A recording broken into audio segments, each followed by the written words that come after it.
Love has become a relevant thing in human life only because human emotion is a strong aspect of being human being. In human life, emotion is a very powerful thing.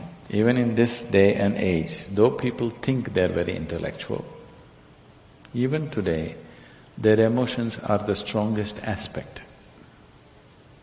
Yes or no? It's the most intense aspect of their life. They claim they're intellectual, but their intellect is never so intense, but their emotions are intense. Maybe not love, maybe not compassion, but maybe anger, maybe irritation. These are all emotions. So emotion is a very important aspect of being human. Now we're only talking about what type of emotion do you want to have? Now do you have a mind? Do you have a mind? Yes. Would you want it to be sharp or dull? Huh? Why? It works better that way, isn't it? Similarly, if you have emotions, do you want to have sweet emotions or bitter emotions? Sweet emotions. It works better that way, isn't it? So love means just that. You have transformed your emotions into sweetness. Now I want to be in love without emotion. That's a very European idea.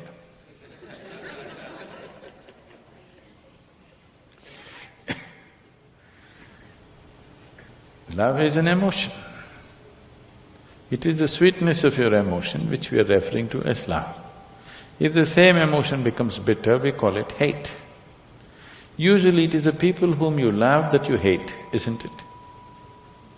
Some time ago you loved them, now you hate them. You don't hate that man who's just walking on the street, isn't it? Some love should have happened and now the coin fell another way and now it's become hate. Yes? So it's just the same coin. If it falls this way, it becomes love, if it falls that way, it becomes hatred. Don't think they're too far away. They're pretty close. One little thing goes wrong, love becomes hate, isn't it? So, how to be in love without emotion? Love is an emotion. Now the choice is only, do you want your emotions to be sweet, pleasant or unpleasant emotions? That's your choice. It's an obvious choice, isn't it? But most people are keeping their emotions bitter most of the time. Bitterness need not necessarily mean they're in active hatred. They're in irritation, they're in agitation. They're in some kind of… fear is also an emotion, anxiety is an emotion. It is in some level of unpleasantness. If you make your emotions very pleasant, then life will be very pleasant.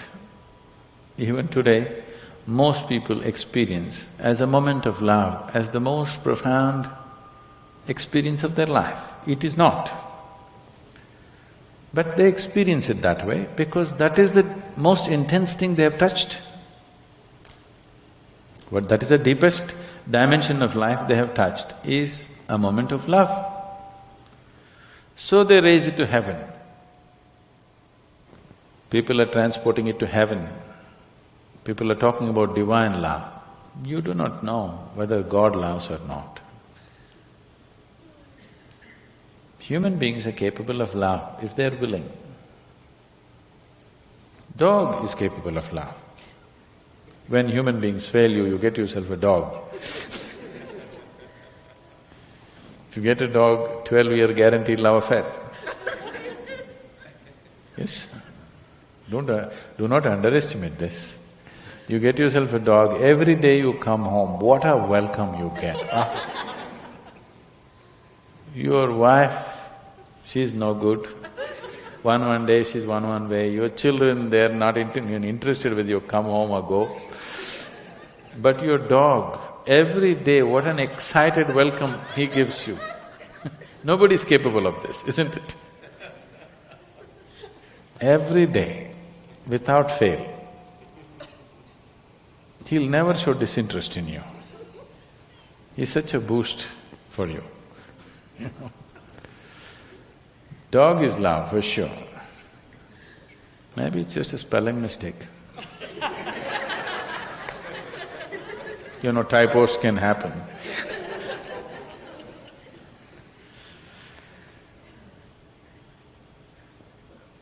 Now,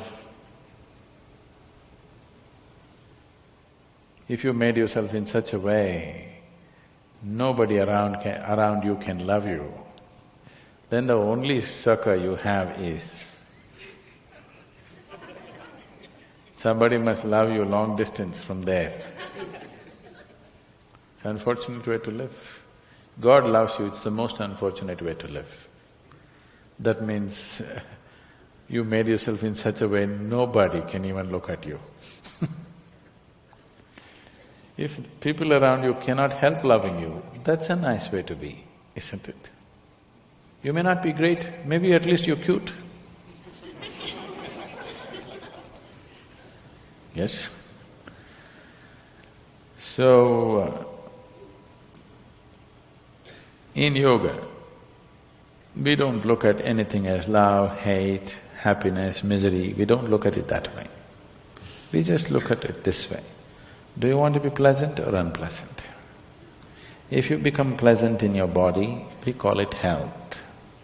If you become very pleasant, we call it pleasure. If your mind becomes pleasant, we call it peace. If it becomes very pleasant, we call it joy. If your emotions become pleasant, we call it love. If it becomes very pleasant, we call it compassion. If your very life energies become pleasant, we call this bliss. If it becomes very pleasant, we call it ecstasy. If your surroundings become pleasant, we call it success. So, the other names that you give are just leading to confusion. Should I be loving? You don't have to be loving. Just be pleasant in your body, pleasant in your mind, pleasant in your emotions, pleasant in your energies. You will be a wonderful being. If your emotions are pleasant, if somebody comes here, you can share that pleasantness with them. If your emotions are unpleasant, for sure you share that with people, isn't it? Yes or no? So you cannot do something that you're not. If this is feeling pleasant now, it will naturally be pleasant to everything. If this is feeling unpleasant right now, it will be nasty to everything. So instead of seeing how to make this pleasant, you want to be pleasant to somebody. That is being loving. You don't have to be loving. If everything within you has become pleasant, whatever is needed in that moment, you will do. If you need to say pleasant things, you will say that. If you need to say some hard things, you will say that. But without any unpleasantness in you, that's important, isn't it? If you'll have to fight a war, you'll fight it without any unpleasantness in you, that's important. Then you will do everything only to the extent it's necessary. You will not overdo anything. If you say, I love somebody, you will exaggerate things about the people whom you love. You will exaggerate good things about them. If you say, I hate somebody, you will exaggerate bad things about them. You will never see anything the way it is. People go blind with things that they love, isn't it? They have no sense, they lose all their sense. If they hate also, they'll lose sense. If you like, you will lose sense. If you dislike, you will lose sense. The doorway of life is in being equanimous, that you're able to see everything just the way it is. Now you are pleasant to somebody not because somebody is nice. You're pleasant to somebody because you are pleasant, that's all. This is more guaranteed. It's a more guaranteed love affair, isn't it? You're being pleasant to somebody because you're pleasant. If I am being pleasant to you because you are nice, tomorrow if you're not so nice, something else will happen, isn't it? If you mortgage your pleasantness to something outside of you, you being pleasant or unpleasant is only by chance. Keeping this one pleasant is your business. If this one is pleasant, with whatever it interacts, it will generate pleasantness. Now you have not managed to make this pleasant, you're trying to be pleasant to somebody. And that is subject to so many things. If you have to be pleasant, they have to be fixed the way you want them. And that's not possible. Nobody can be fixed the way you want them. You're not able to do that even with one person, isn't it? You cannot even fix one person the way you want them, forget about the whole world. The more you try this, the more bitterness and unpleasantness will happen. That is why in the so-called most intimate relationships, maximum amount of unpleasantness happens. So this is because you're trying to do something that you're not. You're trying to be loving when you're not pleasant. When you're feeling bitter, you try to be loving and see it'll destroy you, isn't it? Yes or no? You tried all these things, isn't it? It's destructive. When you're feeling pleasant, it is effortless. So, you just have to look at why is it you being pleasant or unpleasant is mortgaged to external situations. If everybody around me is unpleasant, how can I be pleasant? Especially if everybody around you is unpleasant, it's all the more important that you're pleasant, isn't it? Yes or no?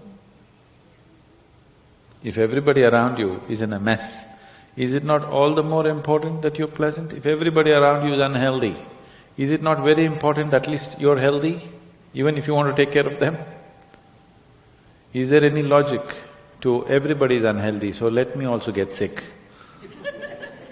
What is the logic behind this? So if people around you are unpleasant, it becomes even more important that you're pleasant.